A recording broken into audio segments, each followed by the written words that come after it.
আজকে যে বানটি দেখব, শত্রুকে একদম ধরাশায়ী করে ফেলতে পারবেন, কাল বান এটাকে বলা হয়।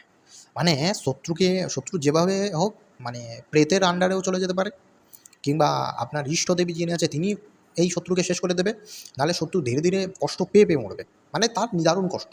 কী করবেন, 3টে বাঁশের ডাল একটু লম্বা লম্বা দেখে একটু ছিলে আনবেন, ঠিক আছে, দম ধরে একটু তুলে আনবেন।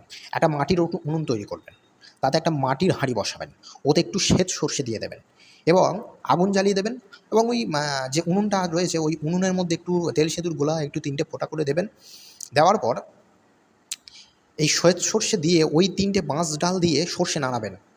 আর এই যে ভিডিওতে মন্ত্র দেওয়া আছে এই মন্ত্রটি বলতে থাকবেন, সর্ষে নাড়াবেন মন্ত্র বলতে থাকবেন, সর্ষে নাড়াবেন মন্ত্র বলতে থাকবেন।